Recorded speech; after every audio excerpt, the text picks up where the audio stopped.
Salve, salve, muito boa tarde, eu sou Marcelo Cabral e está começando o Clube da Bola aqui na RIC TV Record, o único programa de futebol que cobre os 4 cantos do estado aqui em Santa Catarina.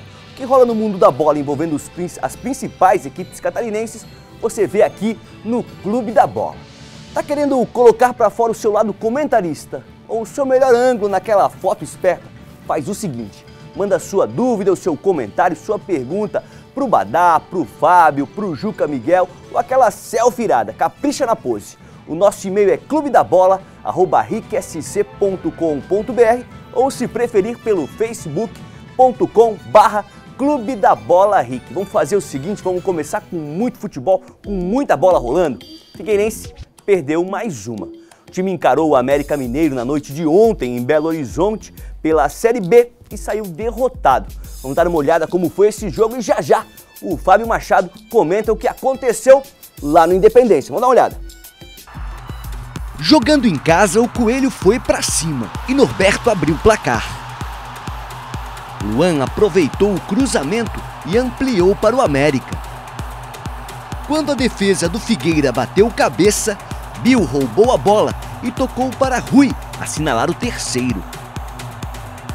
O estreante Nicolas Careca descontou para o Figueirense 3-1. O zagueiro Messias usou a cabeça e fez o quarto dos mineiros. Ienan, cobrando pênalti, ainda diminuiu, mas ficou assim: América Mineiro 4, Figueirense 2. Tá aí, derrota do Figueira lá em Belo Horizonte. Quero boa tarde dele, Fábio Machado. Chega para falar um pouquinho pra gente o que essa derrota ocasionou nos bastidores do Scarpelli. Boa tarde, Fábio. Muito boa tarde, Mancha. Boa tarde, amigos do Clube da Bola, comentaristas aí de todo o estado, galera.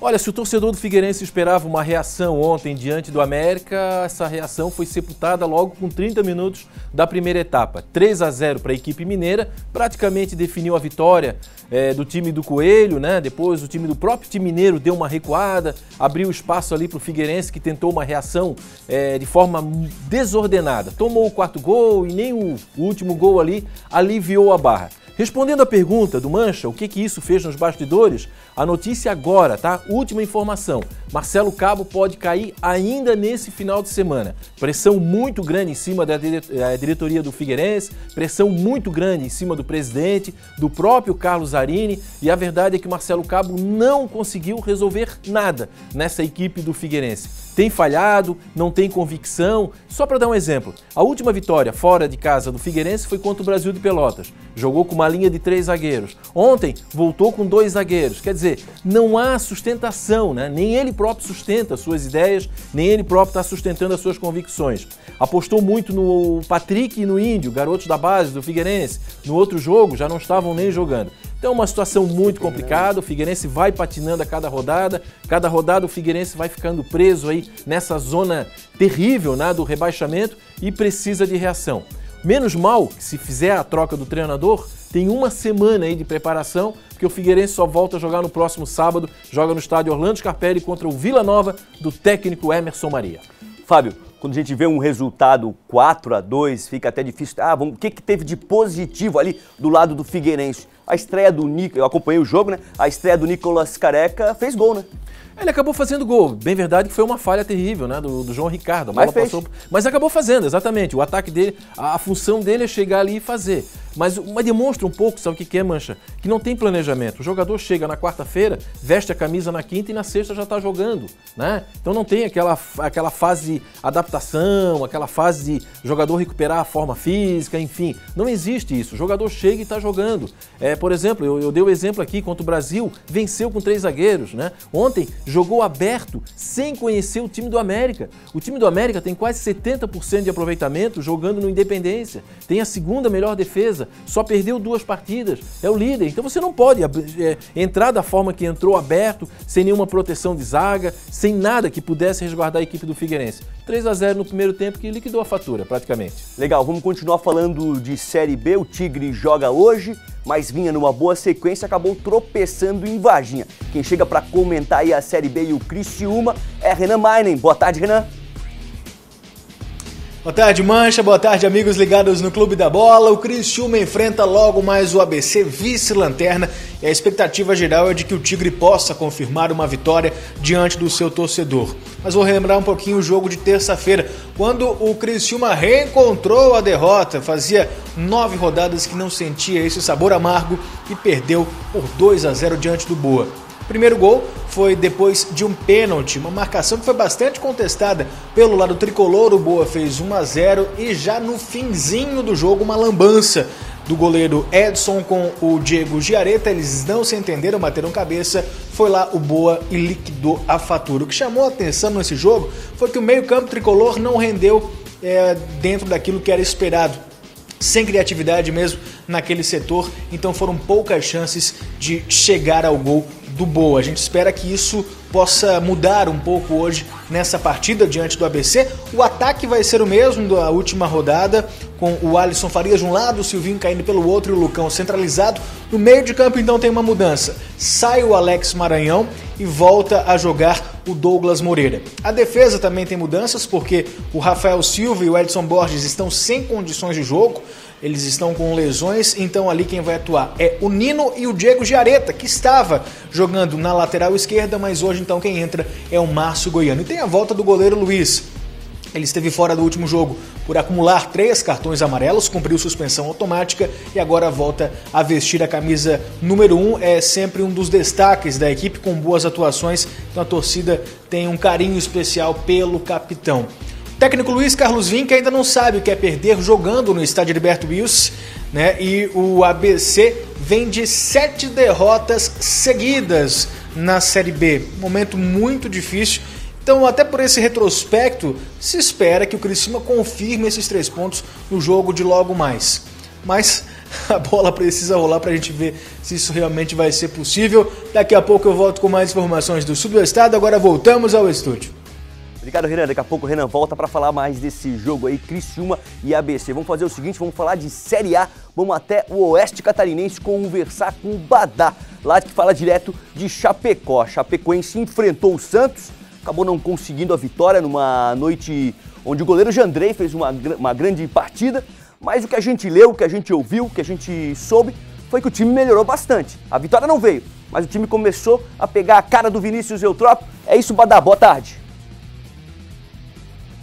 Olá, Mancha, boa tarde, um grande abraço para você, todos ligados aí no nosso Clube da Bola. Melhorou a Chapecoense nos últimos 2 jogos, já começou a melhorar contra o São Paulo aqui. O técnico Vinícius Eutrópio reinventou o time da Chapecoense, colocou 4 jogadores no meio de campo, 4 volantes, mais o Seiras, um 5º jogador de meio de campo, apenas um atacante. E contra o São Paulo ganhou bem aqui por 2-0 e contra o Santos também fez um bom jogo. Só que acabou perdendo, né? O que fica no futebol é o resultado. O único gol do jogo foi esse do Vecchio no segundo tempo. Mas o goleiro Vanderlei teve muito trabalho. Ele estava sendo observado, inclusive, pelo Cláudio Tafarel, da comissão técnica do Tite, da seleção brasileira, que elogiou muito a atuação do goleiro do Santos. Os 2 goleiros foram muito bem. O Jandrei também, especialmente no segundo tempo, fez boas defesas. Então, foi um jogo que o placar magro de 1-0 não diz bem aquilo que foi a partida, porque os 2 goleiros foram destaques. Os 2 goleiros tiveram muito trabalho, né? E foi feliz o Santos, que acabou fazendo 1-0, mas a Chapecoense mandou bola no travessão com o Seiras no segundo tempo. Então, ficou um sentimento de que poderia, no mínimo, ter empatado o jogo. Só que não adianta, né? O sentimento não resolve nada. O que vale é o resultado, e aí perdeu para o Santos e fica numa situação um pouco delicada, desconfortável na tabela de classificação, na 15ª colocação, na frente apenas do Atlético Paranaense, depois os 4 da zona de rebaixamento, né? Hoje tem o Vitória lá na Bahia, mas o fato é que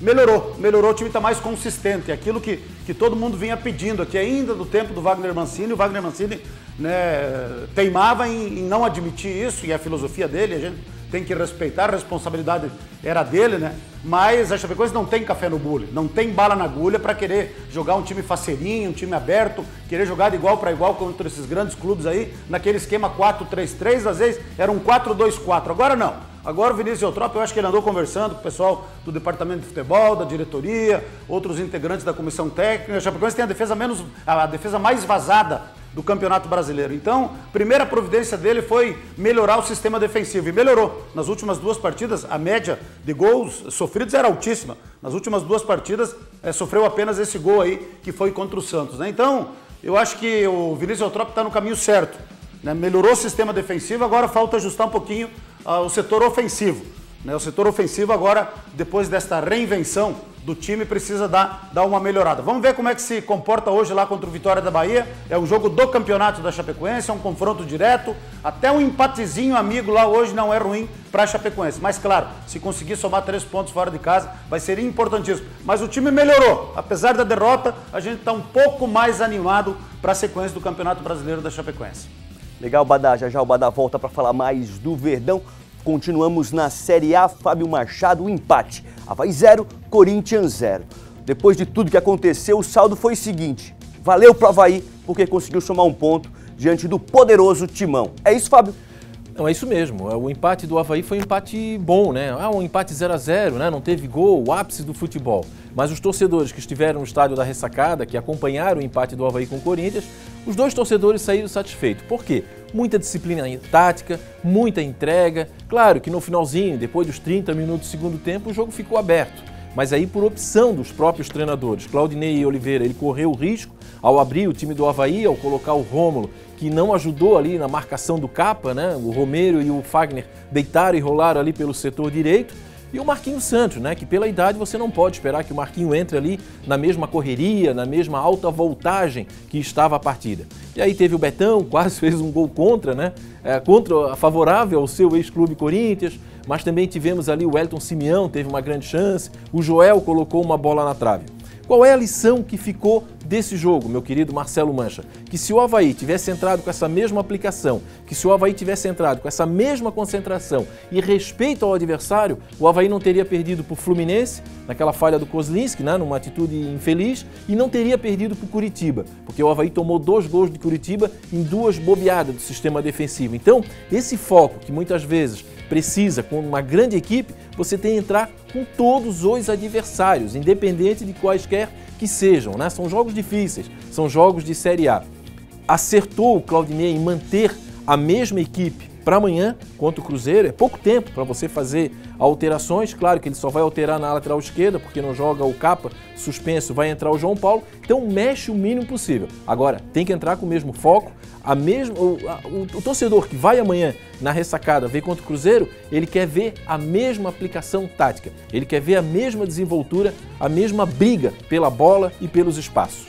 Legal, Fábio. Fazer o seguinte, vamos girar Conexão Floripa-Joinville. Vamos conversar com o Juca Miguel para falar um pouquinho sobre a Série C. Ih, tá pegando no pé já do Fábio. Fazendo esse 4, eu sei o que ele quer dizer, é o 4-2 do Figueira ontem. Vamos falar de Joinville. Fala do Joinville aí, Juca. O Jack venceu o Ipiranga.